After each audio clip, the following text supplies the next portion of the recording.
buenas tardes a todos. Bienvenidos a la segunda sesión del seminario de becarios del Instituto de Matemáticas de la UNAM para el semestre 2021. El día de hoy nos visita Otto Héctor Romero Germán, quien nos hablará sobre tres variedades de Bianchi, hiperbólicas de Bianchi, perdón. Él estudió la licenciatura en Matemáticas aquí en la Facultad de Ciencias, la maestría en Ciencias en la UAM, el doctorado aquí en el Instituto con Alberto Berkowski, y justo acaba de terminar una estancia postdoctoral en el CINDESTAN. Sus intereses son, pues, la geometría. Bueno, gracias a Oscar por la invitación. Bueno, es una plática muy general. Yo trabajé doctorado con Alberto en geometría hiperbólica en dimensión 3, más específicamente unas funciones que se llaman series de Einstein, aunque bueno, en este momento no voy a platicar de eso. Entonces, bueno, déjenme empezar como más o menos el plan es algo de como lo que está escrito aquí. Entonces, recordar un poco de la historia de geometría hiperbólica en dimensión 2, un recordatorio rápido de los cocientes, cómo formar variedades planas e hiperbólicas, que la idea es general. Y luego decir un poco qué es la geometría hiperbólica en dimensión 3. Esencialmente lo que quiero es motivar cuáles son el grupo de isometrías que preservan orientación en H2 y en H3. Y al final, si me da tiempo, decir algo de las consecuencias de la rigidez de Moostop. Sí que es algo que diferencia completamente la geometría en hiperbólica de dimensión 2 con la geometría hiperbólica de dimensión 3, y bueno, eso tiene consecuencias muy interesantes para, por ejemplo, nudos hiperbólicos. Entonces, bueno, nada más recordando un poco como de historia, recordamos el quinto postulado de Euclides: si uno tiene una recta y un punto fuera, existía una única recta, ¿no?, que pasaba por este punto y que no tocaba esta. Y bueno, si uno va fijando unos puntos, la distancia entre estas dos rectas siempre es constante, ¿no? En la geometría no pasa que se crucen o no pasa que se alejen, etcétera, ¿no? Como que la distancia entre dos rectas siempre es constante, ¿sí? Una consecuencia bueno, una manera equivalente de esto es que si uno considera, digamos, un cuadrilátero con segmentos de recta, entonces el hecho de que existen rectas paralelas, bueno, considera que un cuadrilátero de estos ángulos son de 90 y tengo un ángulo alfa. Entonces, si el ángulo alfa es 90 grados, tengo la geometría euclidiana. Si el ángulo es menor que 90, tengo aquí lo que se llama geometría hiperbólica. Y si era mayor que 90, tenía como geometría esférica, ¿no? Eso era como inicialmente intentaron demostrar el postulado, entonces vieron que era equivalente a esto. Bueno, entre comillas, llegaron a un absurdo por suponer estas dos y decían que no había geometría, ¿no? Pero realmente sí había una contradicción, por eso es que existe la geometría hiperbólica, por eso es que existen otras geometrías, ¿no? Fíjense que una consecuencia de esto, por ejemplo, si estamos en geometría plana y uno tiene dos rectas y una recta, y si uno traza una paralela, estos ángulos son los mismos, ¿no? Este ángulo y este. Entonces, este triángulo es semejante a este. Entonces, el hecho de que haya paralelas implica también una consecuencia de que hay triángulos semejantes, ¿no?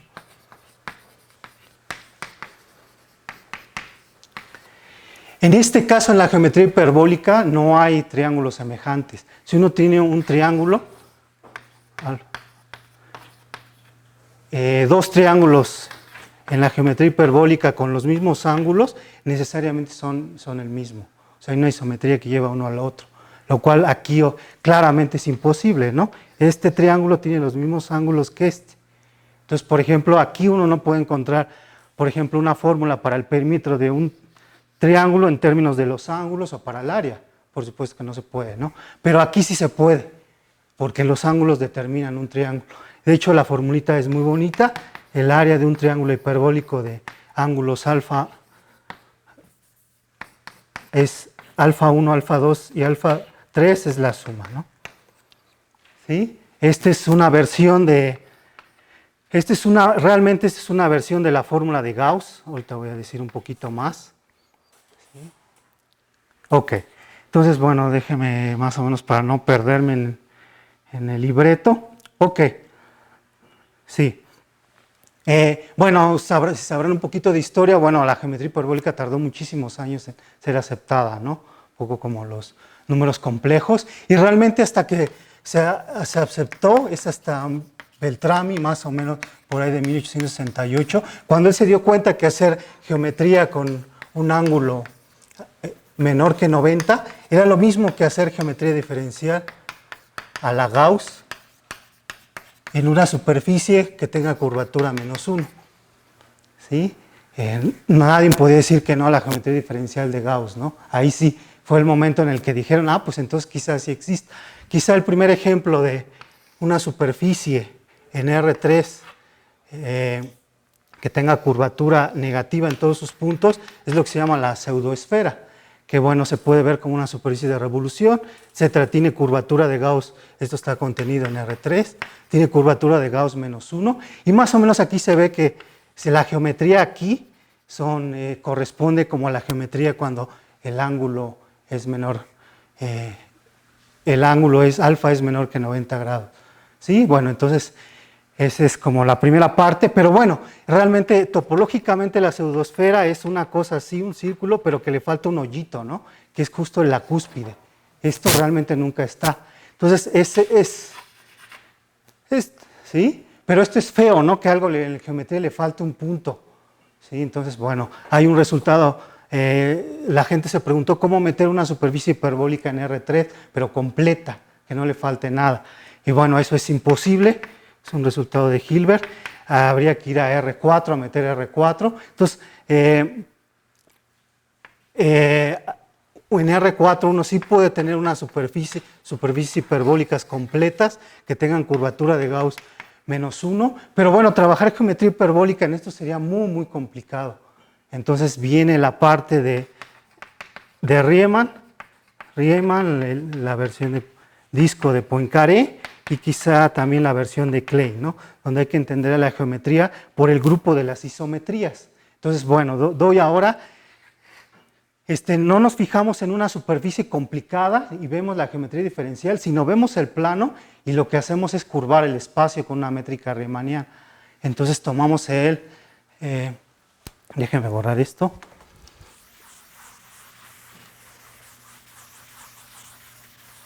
Entonces tomamos el semiespacio superior H2, que es el conjunto de puntos X, Y, con Y positivo, y le damos esta métrica. Esto lo que significa es lo siguiente, que si tú tienes un punto aquí P y dos vectores U y B, el producto punto hiperbólico en el punto P no es más que el producto punto usual, dos vectores de R3, pero lo divides entre la parte imaginaria de P al cuadrado. La parte imaginaria de un punto es la segunda coordenada. ¿Sí? Entonces, fíjense que el espacio es el semiplano, es plano aparentemente, pero la métrica es la que dobla todo el espacio y hace que la curvatura de Gauss sea -1 en todos sus puntos. La curvatura de Riemann más bien. ¿Sí? Entonces, en lugar de trabajar en un espacio así complicado con geometría diferencial, nos quedamos al final con el semiespacio superior, pero con esta métrica. Entonces, lo que quiero, la primera parte de la plática, lo que quiero ver es responder entonces la siguiente pregunta.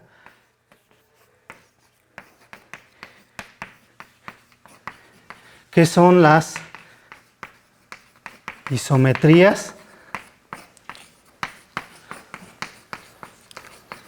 que preservan orientación de H2? Ay, sí. ¿Sí? Quizá un dato rápido.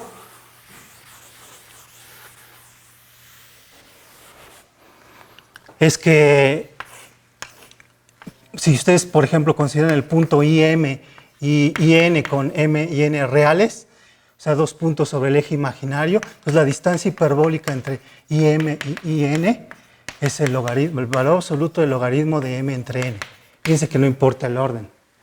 ¿Sí? Como para tener al menos una intuición de qué es la distancia. Entonces, la distancia en la línea está dado, distancia hiperbólica, está dado por esta formulita. ¿Sí? Ok. Entonces, bueno. Ahora, bueno, entonces la métrica hiperbólica curva todo el espacio, ¿no? Entonces, resulta que estas sí son geodésicas en esta geometría. O sea, son curvas que tienen curvatura geodésica 0, ¿sí? Todas las líneas verticales. Pero, por ejemplo, una de estas no es una geodésica en esta geometría. ¿Sí? De hecho, esta tiene curvatura geodésica 1. Y las otras geodésicas son círculos ortogonales al eje X. Entonces, estas son todas las geodésicas. ¿Sí? Entonces, para ver qué es una isometría, necesito considerar un difeomorfismo de H2 en H2 que mande como círculos en círculos y rectas en rectas, ¿no? Aquí hacemos la analogía de geometría moderna. Conviene pensar que estas rectas también son círculos que pasan por el infinito, ¿no? ¿Sí? Entonces, ya decimos que todos son círculos, ¿no? Entonces queremos transformaciones que manden H2 en H2 y que manden círculos en círculos, ¿sí? Recuerdo en geometría moderna 1, bueno, no, quizá en otro curso de geometría, uno ve ciertas transformaciones del plano que mandan círculos en círculos, ¿no? ¿Sí? Que es la inversión. ¿Se acuerdan? La inversión va de R2 en R2. Y en realidad es con cualquier círculo, y la inversión de un punto es te fijas en el segmento que une el centro con y te fijas que la distancia del centro, OQ a OP, sea el radio al cuadrado, ¿no? Este es R. ¿Sí? Entonces, bueno, por ejemplo, la inversión en el círculo unitario es fácil ver que está dado por esta fórmula. ¿Sí? Y esto es 1 entre z conjugado. ¿Sí? Ahora, esta transformación, como tiene conjugado, no va a preservar orientación. Entonces, esta no es una isometría en el espacio hiperbólico. ¿Sí? La inversión en el círculo unitario, esta es la inversión en el círculo unitario, está claro que mandas círculos en círculos, ¿no? Entonces, es un candidato a hacer una isometría en la geometría hiperbólica. Y de hecho, la que sí es una isometría, es menos, y le pongo un conjugado. Esta es la inversión en el círculo unitario. Manda rectas en rectas. El conjugado también manda, círculos en círculos. El conjugado también, el menos también. Esta es una isometría.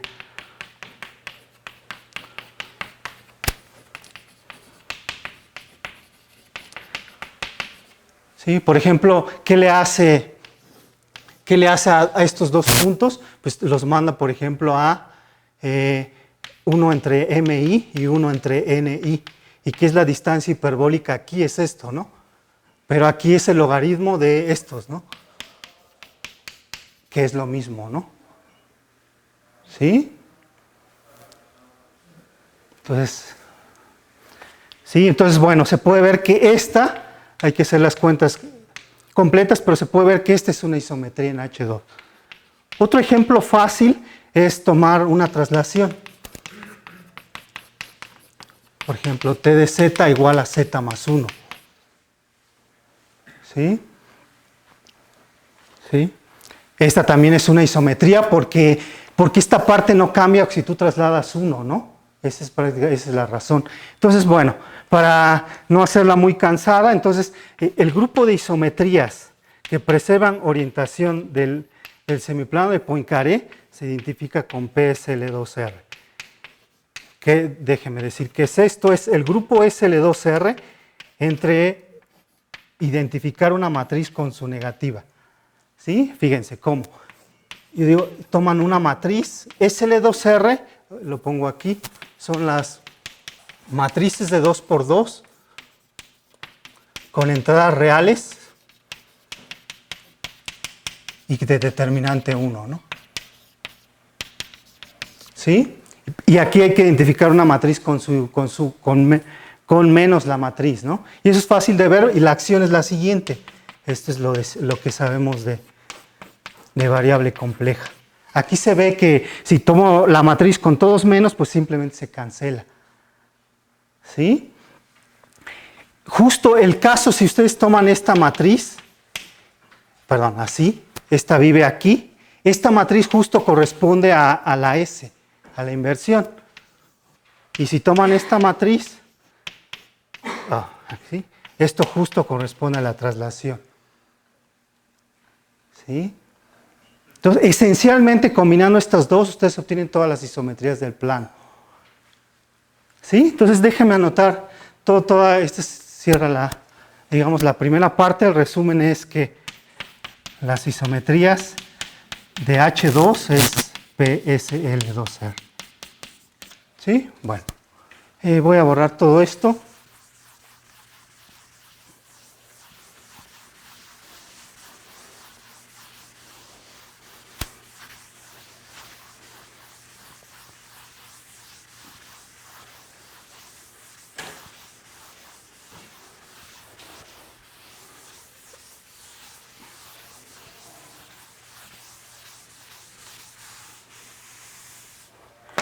Bueno, déjame para no.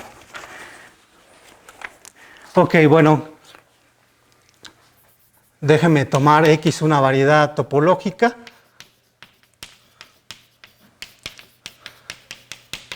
Entonces, si uno tiene si un grupo gamma actúa en X, es que estamos viendo al grupo gamma como un conjunto de biyecciones de X, ¿no? X es una variedad topológica, no necesariamente estoy tomando, no tienen que ser ni continuas ni nada, pero si tú tomas un subgrupo del grupo de homeomorfismos de X, entonces tú puedes ser el cociente. Bueno, aquí también estoy suponiendo que esta es propia y discontinua.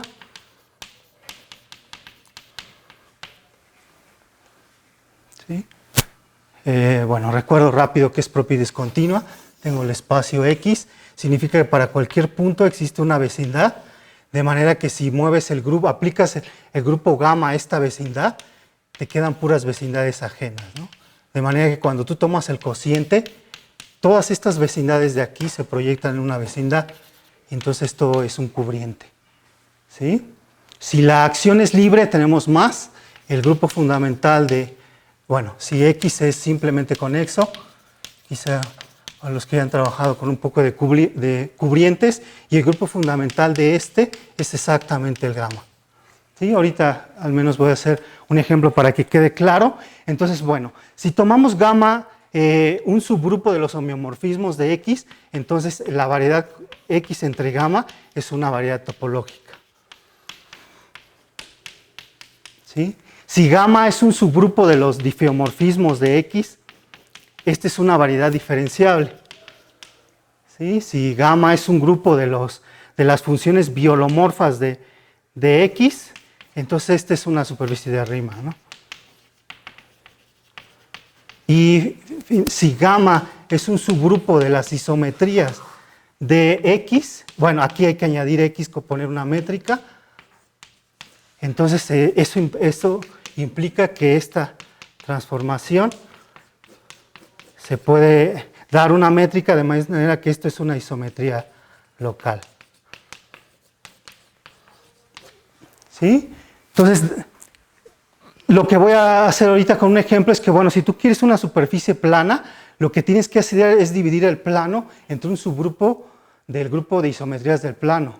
Si tú quieres una variedad hiperbólica, tienes que agarrar el plano hiperbólico y dividirlo entre un subgrupo de isometrías del plano hiperbólico, que es justo PSL2R. ¿Sí? Entonces, un ejemplo rápido antes de continuar en el caso hiperbólico. Por ejemplo, si ustedes toman la transformación, bueno, la que ya había dicho, T de R2 en R2, que manda a Z más 1, y dividen R2 entre el generado por esta transformación. ¿Sí? Esto es como, geométricamente es, bueno, tienen el plano, identifican cada punto con su trasladado, ¿no? Entonces es como identificar este con este, y lo que obtienen es un cilindro, ¿no? De hecho, este grupo, esto es lo mismo que hacer R2 entre Z, el grupo fundamental de un cilindro es lo mismo que el grupo fundamental de un círculo, que es Z, ¿no? ¿Sí? Y fíjense que Esta transformación, la que a Z la manda a Z más 1, claramente es un homeomorfismo, claramente es diferenciable, claramente es conforme. Entonces, esta es una superficie topológica, es una superficie diferenciable, es una superficie de Riemann, pero aún más, trasladar por 1 es una isometría del plano. Entonces, la transformación que va del plano a este es una isometría local, y esto lo que hace es dar una geometría plana en cada punto de este cilindro. ¿Sí? Y todas las superficies planas salen con esta construcción. ¿Sí? Ahora, si uno quiere hacer geometría hiperbólica en una superficie, entonces uno debe de considerar cocientes, H2 entre cocientes, entre subgrupos, donde gamma es un subgrupo de las isometrías. Déjenme poner que precede en orientación de H2, que es PSL2R. ¿Sí? Sí, ven que es el mismo jueguito, ¿no? ¿Sí? Un ejemplo fácil, que quizá el ejemplo más barato de obtener esto. Bueno, así, antes de dar el ejemplo más fácil, así uno obtiene todas las superficies hiperbólicas posibles. Más o menos un dibujo sería, digamos, una cosa así.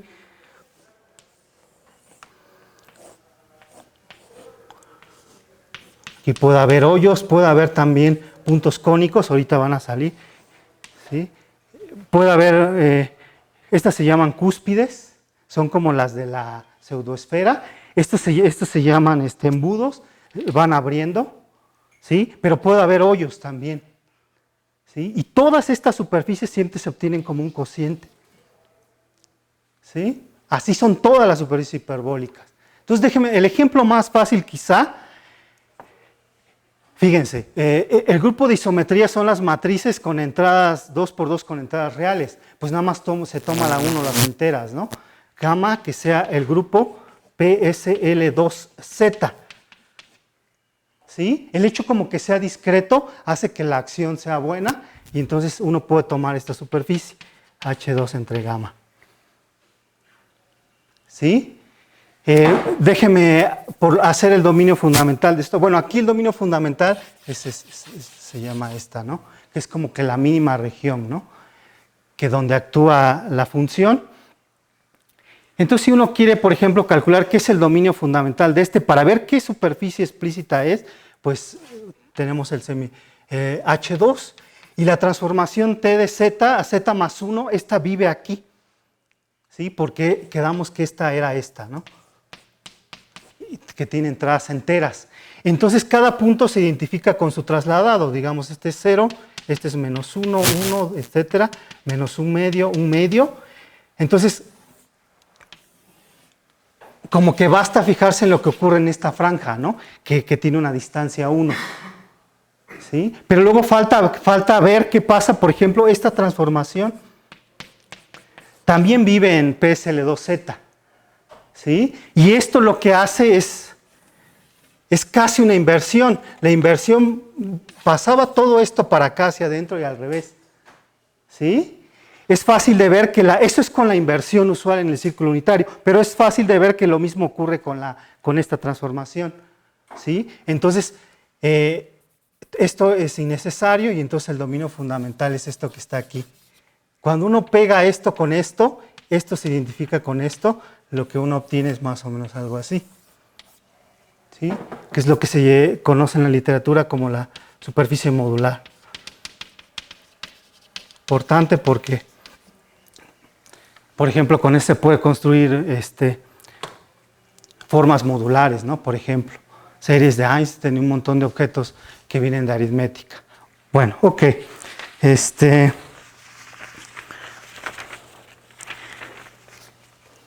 Déjeme pasarme en dimensión, a ver qué pasa en dimensión 3.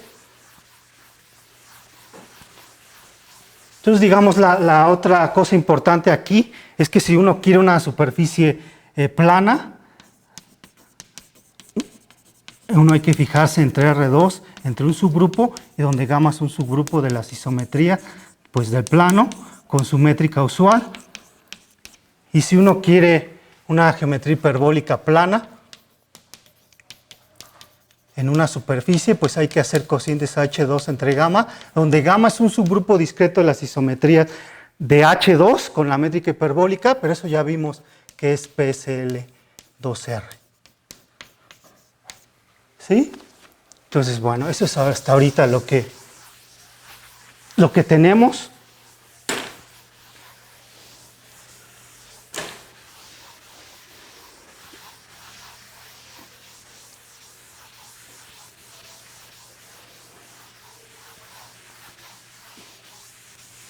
Bueno. Entonces ahora considero H3, el semiespacio superior, y déjeme considerar ya de una vez con una notación cómoda, Z más lambda J, J es el cuaternio, Z es cualquier complejo, esto digamos es un cuaternio, pero donde no aparece el último término, ¿sí?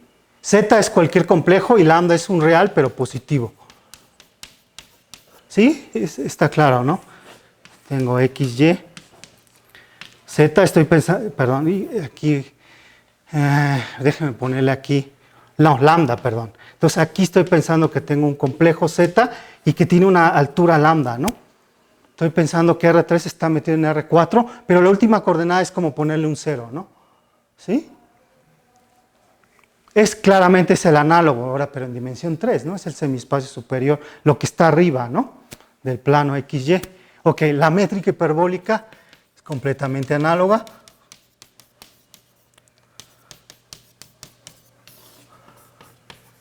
¿Sí? Entonces ahora quiero saber qué son las isometrías que preservan orientación de H3, ¿sí? De este espacio riemanniano. Se decían como funciones que van de H3 en H3 que preservan esta distancia, ¿no? ¿Alguien sabe cuál es como qué ejemplo de isometría se les ocurre? ¿Podría ser una inversión respecto a la esfera unitaria o algo así? Exacto, funciona exactamente la misma idea. Y si yo tengo la inversión con respecto a en R3 con respecto a la bola unitaria, esa está dada en esta notación, como Z más lambda J, entre la norma de Z más lambda J, como cuaternio. Esa es la inversión en la esfera unitaria.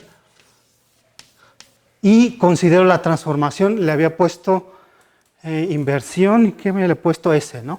La transformación S que va de H3 en H3, que a un Z más lambda J lo manda a exactamente el mismo truco de hace un rato. Le pongo un menos y conjugo la inversión. ¿Sí? Esta es una isometría.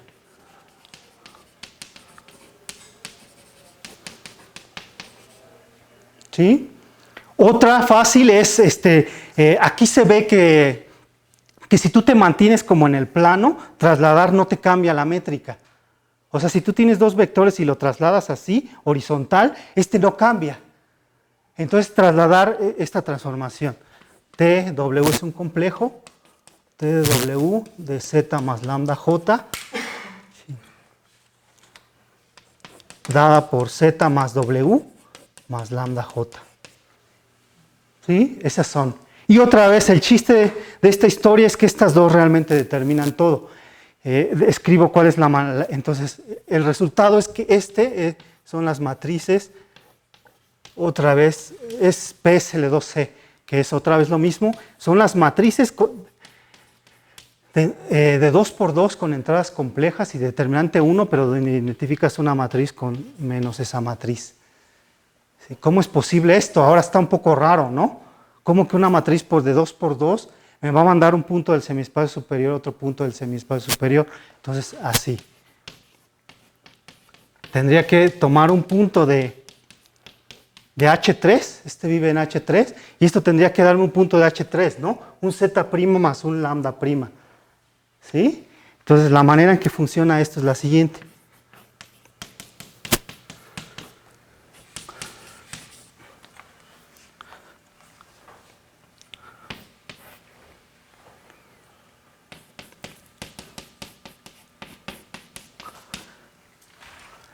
Este es un cuaternio, este es otro cuaternio. Aquí por eso no lo puse abajo porque en general no conmutan. se puede ver que este cuaternio, como no tiene parte K, este tampoco tiene parte K. Y estas son las isometrías. Pero si uno hace las cuentas, si quieren una fórmula más concreta, sería la siguiente.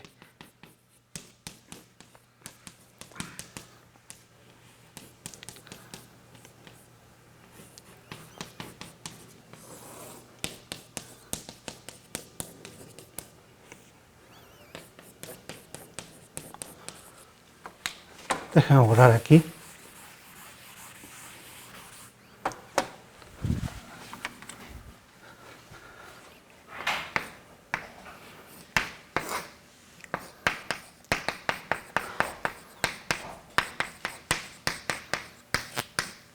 ¿Sí? Esa es la manera en que PSL2C actúa en H3. Se puede probar, obviamente tampoco es tan trivial, que estas son las isometrías. Todas son así. Cuando uno toma la matriz, o el mismo truco que hicimos en H2, si uno toma esta matriz, esta corresponde a la inversión, que dijo su compañero. Y si uno toma esta transformación, 0, 1, 1, W, donde esta claramente vive en PSL2C con W cualquier complejo, ¿no? ¿Sí? Tiene determinante 1. Esta corresponde a estas transformaciones que borré aquí, la TW. ¿Sí? ¿Qué tiempo llevo? Perdón. ¿Sí? Ok. Bueno, ok. Ok. Dejemos a... Ahora hay una manera canónica de construir tres variedades hiperbólicas fáciles como se hizo en dimensión 2. ¿Se acuerdan? En dimensión 2 lo que se hizo es tomar Q, el campo Q, bueno, realmente, y uno asocia lo que se llama su anillo de enteros. En este caso eran los enteros. Aquí lo que vamos a hacer es tomar, por ejemplo, Q raíz, déjenme hacerlo con un ejemplo concreto nada más, pero se puede hacer general. Q raíz de menos 1, ¿sí? Y uno asocia su anillo de enteros. Su anillo de enteros de Q raíz de... A ver, déjenme. Son los A más B. No, déjenme ponerle alfa más beta I con alfa y beta en Q, ¿no? ¿Sí? Y su anillo de enteros son los enteros de Gauss, que son los A más BI con A y B en los enteros. Es como justo el análogo, ¿no? ¿Sí? Completamente natural. Entonces, antes tomábamos PSL2Z. Este lo metíamos aquí. Ahora lo que tomamos es PSL2ZI. ¿Sí? Este es un subgrupo de PSL2R y este es un subgrupo de PSL2C. ¿Sí? Aquí tomábamos H2 entre PSL2Z. Esta es la superficie modular. Y aquí tomamos H3 entre PSL2ZI.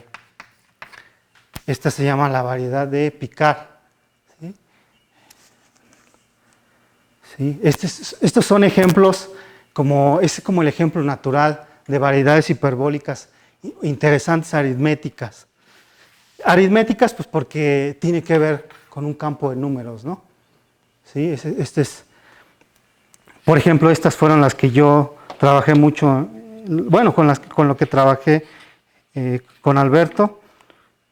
Ok, déjeme.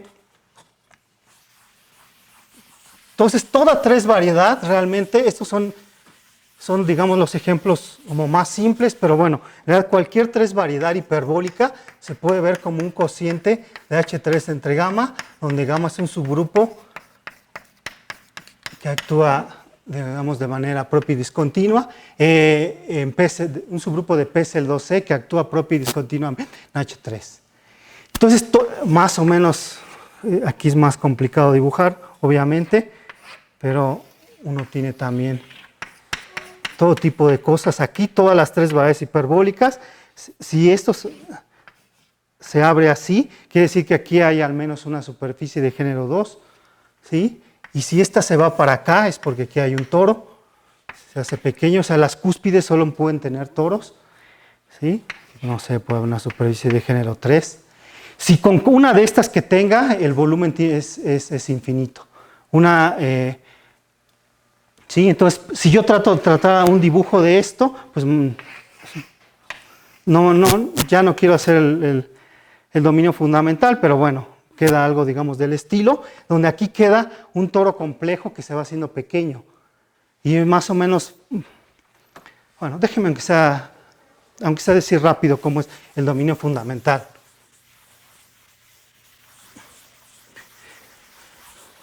Oye, ¿todo? ¿Sí? O sea, por ejemplo, si quieres calcular la homología o el grupo fundamental, pues así sabes, ¿no? Pero la homología, eso también lo puedes calcular en términos del subgrupo.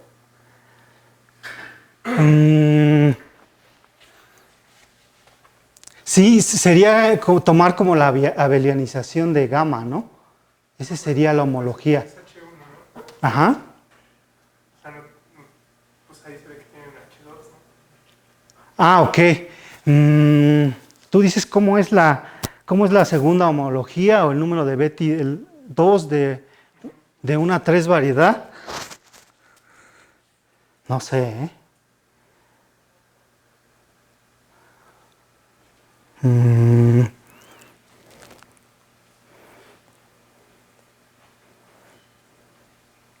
Es que todos los ejemplos de 3 variedades hiperbólicas son como más complicados.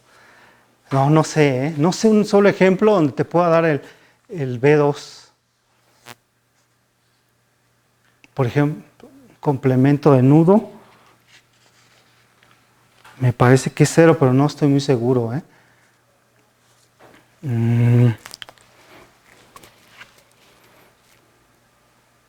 No sé, ¿eh? Sí, buena pregunta. Ok, bueno. Sí, tenía H3. Le había puesto XY lambda. Y lo que quiero hacer es dibujar el dominio fundamental de esto. ¿Sí? Fíjense, tengo, por ejemplo, esta transformación. Esta transformación lo que hace a un z más lambda j es sumarle z más 1 más lambda j, ¿no? Suma 1 en la coordenada horizontal.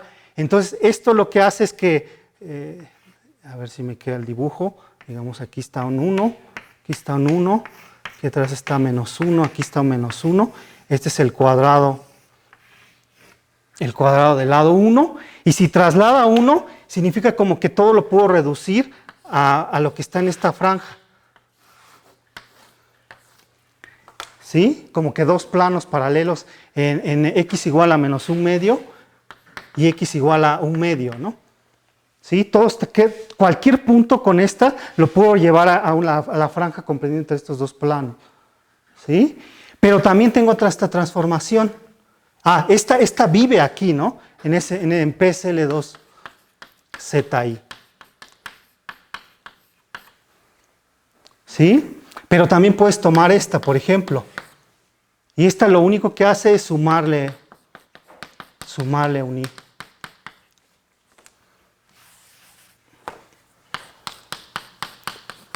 Entonces ahora traslada en la otra dirección, ¿no? ¿Sí? Entonces ahora tengo que hacer esto en la otra dirección. Sí, perdón por el dibujo. Queda todo entre 4 planos. ¿Sí?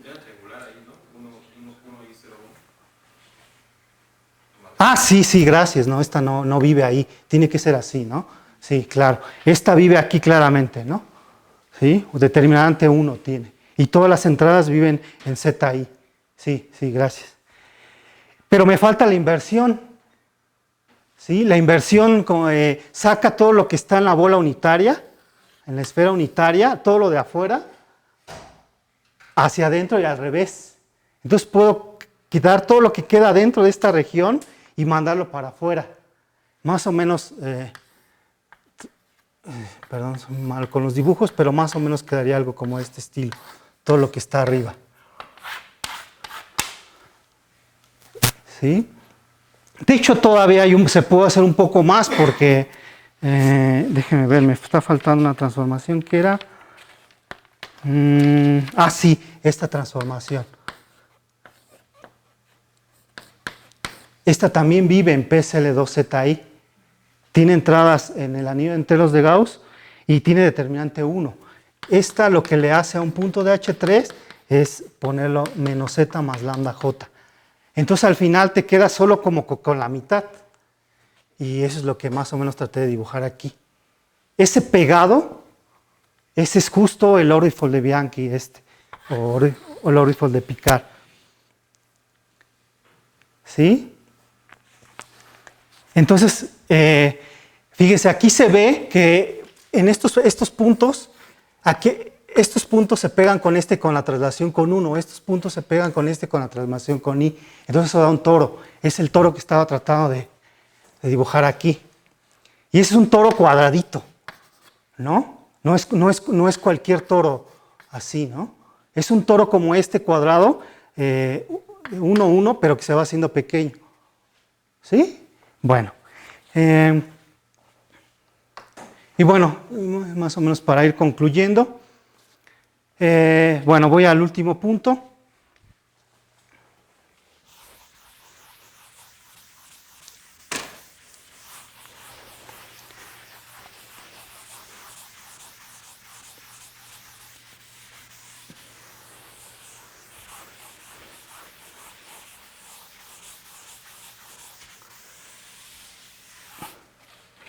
Hay muchas similitudes en geometría hiperbólica en dimensión 2 y en 3. Por ejemplo, el análogo de que los ángulos de un triángulo determinan el triángulo, tiene un análogo en dimensión 3, sería los ángulos de un tetraedro ideal determinan al triángulo, etcétera, ¿no? Entonces hay fórmulas para calcular el volumen de tetraedros ideales en términos de sus ángulos, completamente análogo. Pero hay una cosa que sí es muy diferente, se llama la rigidez de Mosto,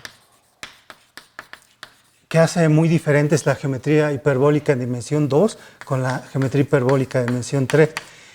Uno puede tener una geometría hiperbólica sobre un doble toro. Esto significa poner M1, este es M1, H2 entre un cociente, gamma 1,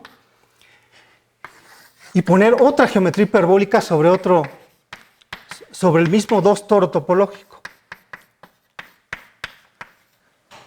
¿Cuál es la relación entre gamma 1 y gamma 2? ¿Cambian los generadores? Exacto, pero cambian los generadores, pero ¿qué relación entre gamma 1 y gamma 2? Cambia la representación, pero lo que digo es que gamma 1 tiene que ser a fuerza isomorfo a gamma 2. ¿Por qué? Porque ¿cuál es el grupo fundamental de M1? Es gamma 1. Y este es el mismo toro, ¿no? O sea, a ver, lo que quiero decir es esto. Gamma 1 es lo mismo que el grupo fundamental de la superficie M1 y gamma 2 es el grupo fundamental de la superficie M2. Pero estoy agarrando la misma superficie. Pues este es el mismo que este. Bueno, todos son isomorfos, ¿no? ¿Sí? Pero, sin embargo, que estos no sean isométricos. No isométricos. Sí, lo que cambia es la manera de meter los grupos en PSL2R, que era como lo que decía ese compañero. ¿Sí? De hecho, a ver, una pregunta. ¿Cambiará el área? Resulta que el área no cambia por Gauss-Bonnet. Sí, tienen que tener la misma área hiperbólica. Pero, por ejemplo, las longitudes de las geodésicas, aquí son diferentes. Por decirlo de alguna manera, quizá un poco fea, uno está como más gordo. Sin embargo, los dos son hiperbólicos y no son isométricos. Sí, de hecho, hay todo un módulo de estructuras hiperbólicas sobre una superficie de género 2. O sea, hay muchísimas. ¿Sí? Y en dimensión 3 tenemos lo siguiente. Déjenme anotar el resultado.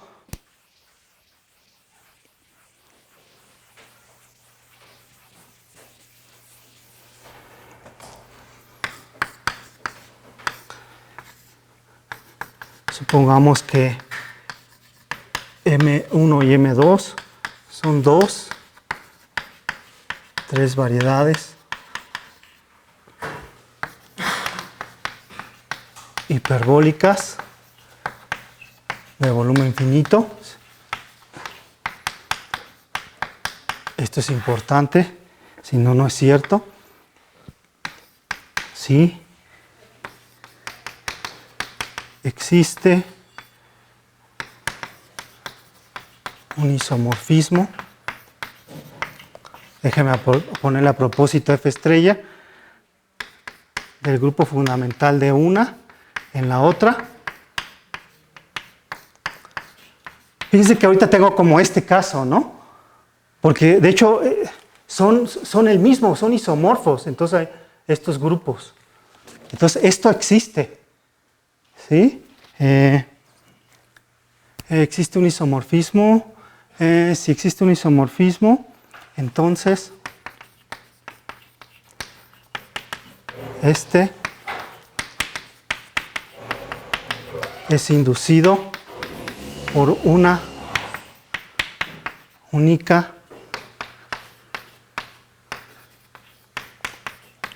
isometría F de M. Perdón, les puse M1 y M2.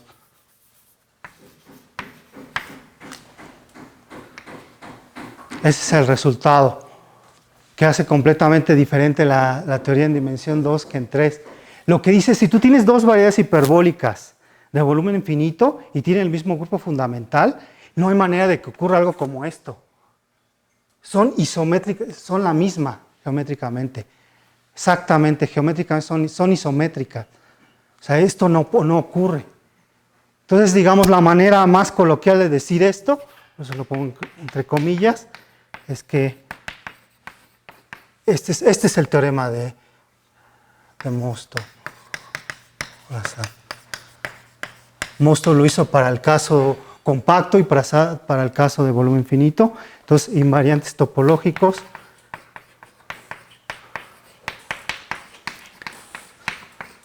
son como invariantes geométricos.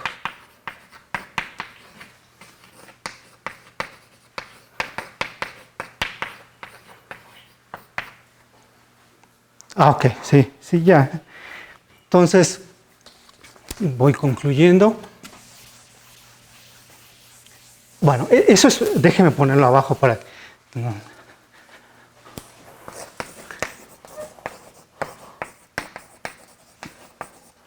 No en general.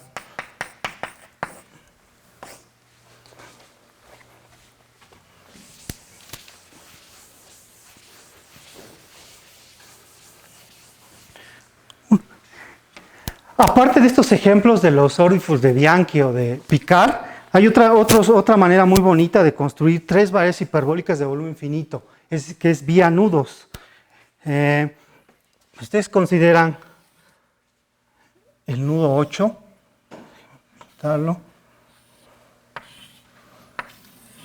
anotarlo así.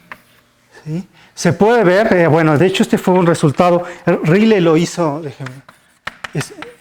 encontrando explícitamente la representación. O sea, Riley lo que hizo es encontrar una representación del grupo fundamental de la 3 esfera menos el nudo 8 en PSL2.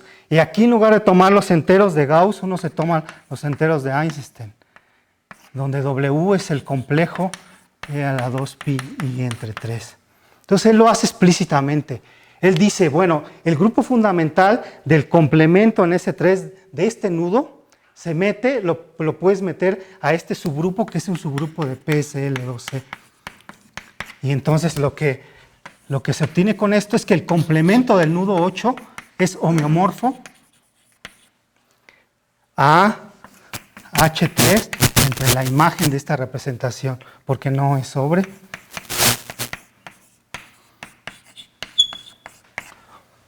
Y entonces le da una estructura de variedad hiperbólica al complemento del nudo 8. ¿Sí? Es un poco...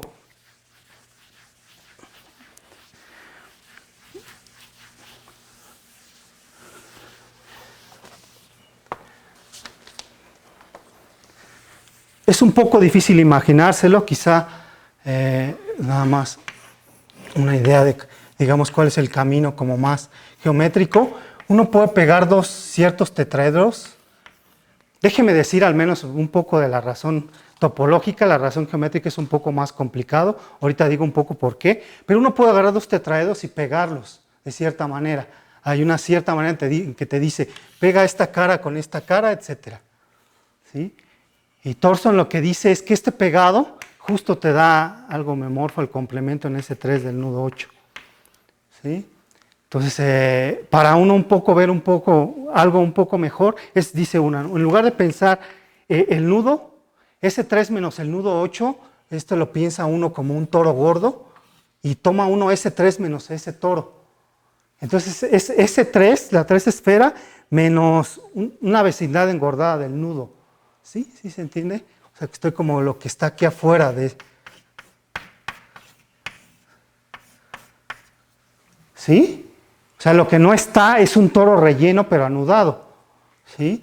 Y bueno, si uno hace con cuidado, se fija uno en estos triangulitos y los pone uno en el piso, pero los pegas como dice esta receta, es fácil ver que lo que te da es un toro.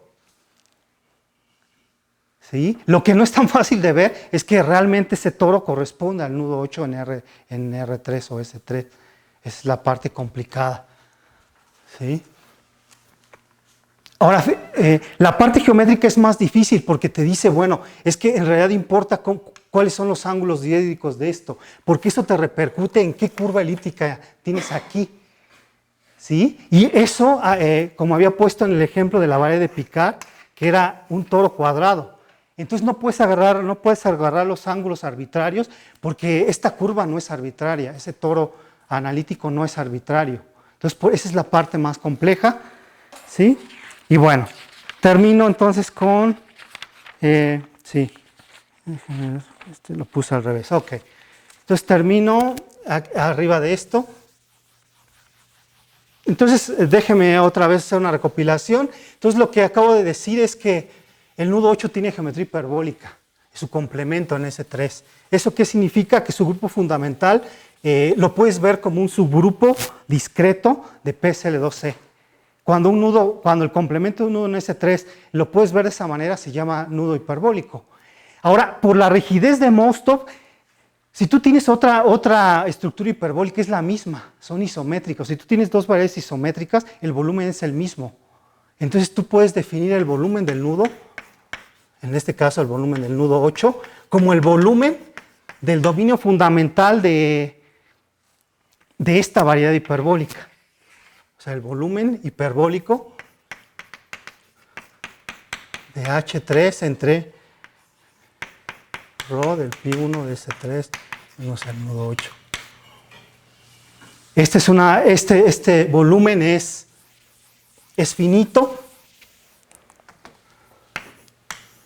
Y esto se llama el volumen del nudo. ¿Sí? Entonces, cada nudo, si es hiperbólico, su estructura, su complemento en S3 tiene una estructura hiperbólica. Eso viene de un dominio fundamental, un poco como el que hice ahí.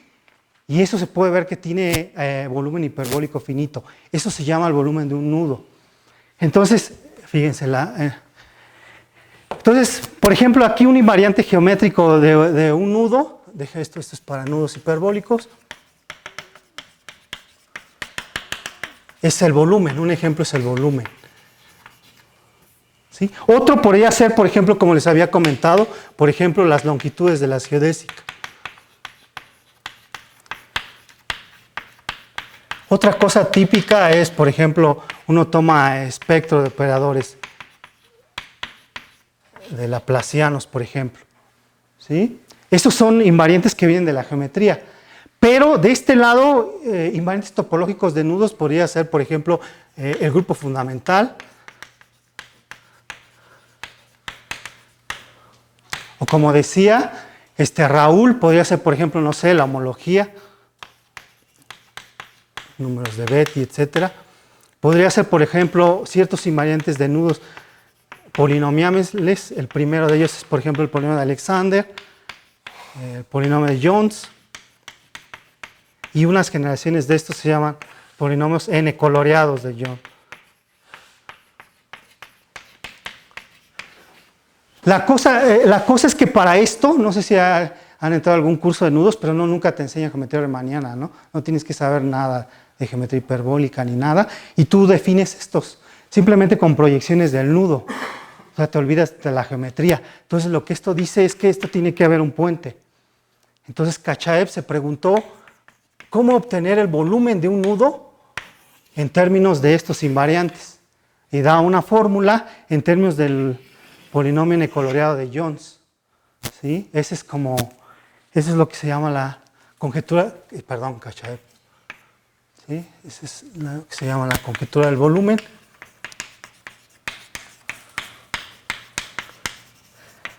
Que es muy interesante, creo yo, porque junta dos cosas que aparentemente no tienen nada que ver, ¿no? O sea, nada tienen que ver de entrada. Usa proyecciones del nudo al plano. Entonces hay unos trucos, unas movidas de Rey de Mester, etcétera. Con eso encuentras invariantes. Y lo que te dice es que usando estos tú puedes encontrar el volumen. ¿Sí? Bueno, Bueno, creo que eso es todo lo que quería platicarles. Gracias por estar.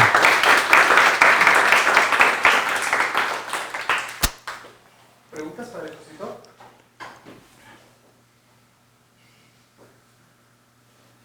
Yo tengo una pregunta. ¿Sí? Es una pregunta un poco tonta. No No, no. Cómo en las superficies hiperbólicas de H3 ¿De H3? Las superficies hiperbólicas de las que estás hablando hace rato, puedes tener como que unas cúspides con unos toros adentro. Ok. Bueno, el ejemplo más fácil es Sí, por ejemplo, para la superficie modular H2 entre PSL2Z, el dominio fundamental, bueno, lo hice un poco rápido, pero se puede ver qué es esto. Y es como en el cilindro, ¿no? Tú ya que uno tiene el dominio fundamental, ya pegas y obtienes la variedad. Entonces, en este caso, pegas con se puede ver que la transformación -1 entre Z es pega con porque es una rotación, se puede ver como una rotación. Entonces, lo que obtienes es que es luego esta línea de aquí en medio es esta, y luego se pega con esta y tienes. Esto se llama una cúspide, ¿sí? Y algo análogo ocurre para dimensión 3, solo que ahora en lugar de ser círculos son toros. ¿Sí? La razón es que, por ejemplo, para la edad de picar, es que tenías más o menos el dominio fundamental, era una cosa de este estilo. Y se identificaba con esta y con este. Y entonces, cuando tú haces esto, lo que obtienes es un toro. Pero se puede ver por la métrica hiperbólica que el área de este toro, cuando tú te vas para arriba, aunque aquí se ve euclidianamente del mismo tamaño, aquí realmente tiene área menor. Entonces, por eso es como el análogo de la cúspide en la pseudosfera, se va haciendo pequeño. Y bueno, otra cosa que quizá no dije, pero bueno, ¿qué es el área? Uno pensaría que, bueno, ¿qué es el área hiperbólico de esto? A lo mejor es infinito. Pero esto resulta, bueno, hay otro modelo en que uno puede ver esto como un triángulo. No, sí, así está bien. Y entonces la suma, si este es un triángulo, su área es pi menos la suma de los ángulos, y eso es finito. ¿Sí? Entonces, la razón es porque aquí como que se va haciendo pequeño, entonces no va aportando mucho volumen o mucha área. ¿Sí? Bueno, no sé si fue un poco lo que me preguntaste. ¿Sí? Es que me pareció como muy difícil de imaginar un toro en una superficie, pero bueno, estamos hablando de objetos que son superficies tridimensionales en un espacio de 4 dimensiones o algo así, ¿no? No, es que no viven encajadas. Ajá, es que sí, a ver, esa es otra pregunta, es que como que ya no nos estamos fijando en... sí, por ejemplo, déjame decirlo, por ejemplo, en el caso del toro. Si tú haces R2 entre el cociente de T1 y T2, donde T1 es igual a Z más 1, y T2 de Z es igual a Z más I, entonces el cociente ahora es, bueno, identifico cada uno con pero también cada uno con entonces tienes un toro. Pero es un toro riemanniano.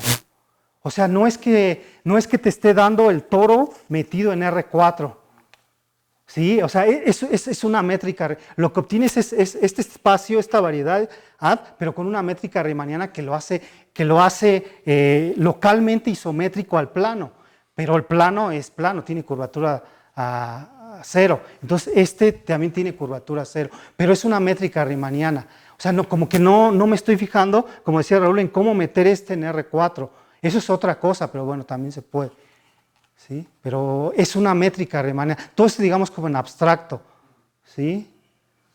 Es una geometría, es intrínseco de la cosa, no lo vemos como metido, sumergido. Exacto.